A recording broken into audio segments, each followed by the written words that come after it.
Que la grâce de Jésus notre Seigneur, l'amour de Dieu le Père et la communion de l'Esprit Saint soient toujours avec vous. Bien-aimés dans le Christ, en ce 26e dimanche du temps ordinaire de l'année A, la liturgie de la parole nous convie de méditer sur l'attitude de deux fils. Un père avait deux fils. Il s'approche auprès du premier, lui demande d'aller travailler à sa vigne. Le premier répond directement pour dire « je ne vais pas y aller, je ne pars pas ». Il contracte le second dit « oui, mon père, je vais aller ». Mais le texte souligne pour dire « le premier se rétracte ». Le premier a pris le temps de réfléchir. Le premier s'est dit « mais je dois aller finalement ». Il a pris le temps de discerner l'appel, de discerner la vocation, de discerner l'attente du père. Il va travailler à la vigne. Mais le second qui avait dit « mon père, merci, moi je vais aller, je vais partir tout de suite ». Mais finalement, il n'était plus parti. Jésus nous pose la question par rapport à cette part de l'évangile, par rapport à cette parabole.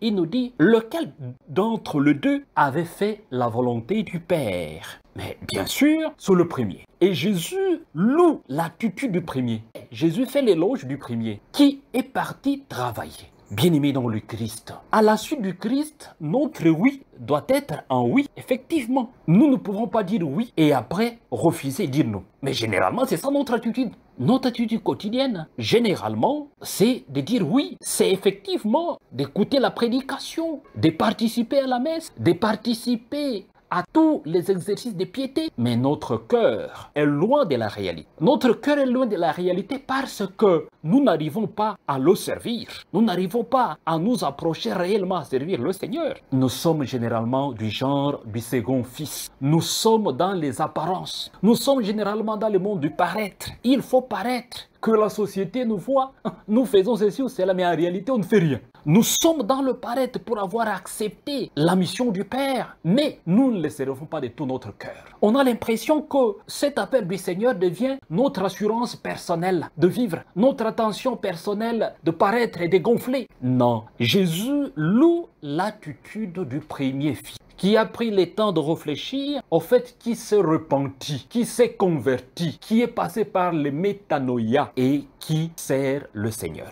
et qui s'est mis au travail. Bien-aimés dans le Christ, posons-nous une question personnelle, chacun de nous au fond de lui-même. Suis-je le premier fils ou le second fils? Dans ma vie quotidienne, dans ma vie chrétienne, suis-je le premier ou le second fils? Où dois-je me classer? La parabole donnée par Jésus pour les deux fils déclenche clairement la liberté parce que la personne humaine a été créée à l'image de Dieu libre. Elle jouit de sa liberté. La liberté de dire oui, de dire non, la liberté de s'engager. Bien-aimés dans le Christ, tous nos engagements quotidiens nous demandent justement un discernement pour dire si oui et nous attacher réellement au Seigneur. Quand il y a célébration des ordinations sacerdotales, justement, il y a ce dialogue de questions qui est posé. Si réellement on s'attache à l'Église, si réellement on s'attache au Christ, serviteur et sauveur. Et si on s'insère justement sur le chemin de la sainteté. Les mêmes questions sont posées aux mariés le jour de leur engagement marital. Si ils s'engagent réellement à vivre la fidélité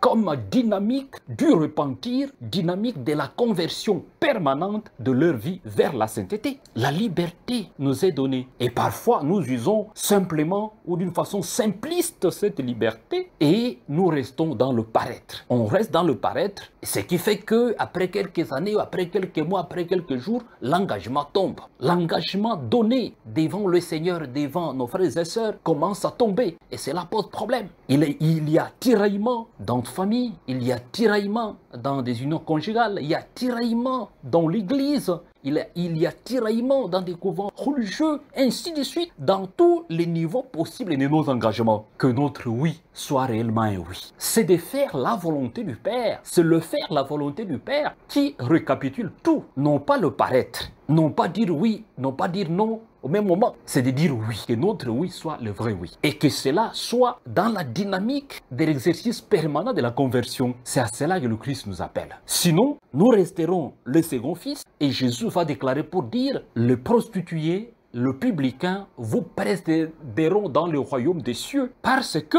Ils avaient autant d'hésitations dans leur vie, ils avaient autant de turbulences dans leur vie, mais chemin faisant, ils se sont convertis réellement. Ils se sont convertis et ils ont choisi le Christ. Et de ce fait, Jésus dit, ces gens-là vous précéderont dans le royaume des cieux. Bien, chers frères et sœurs, laissons-nous entraîner par le Christ pour que notre regard soit réellement tendu vers lui, pour que notre regard soit fixé sur lui et non sur autre chose, et non sur le matériel, parce qu'aujourd'hui on voit parfois nos regards sont plus fixés sur le matériel que sur le Christ. Le Christ nous invite à travers cette parole de Dieu de faire la volonté du Père, c'est de le regarder. En le regardant, en le fixant, lui qui est le vrai bien, nous nous attacherons à lui et nous serons capables de faire la volonté du Père dans le quotidien de notre vie. Nous allons prier les uns pour les autres afin que nous puissions réellement avancer avec le Christ. Recevez la bénédiction du Seigneur au nom du Père et du Fils et du Saint-Esprit. Amen. Bon dimanche à tout le monde.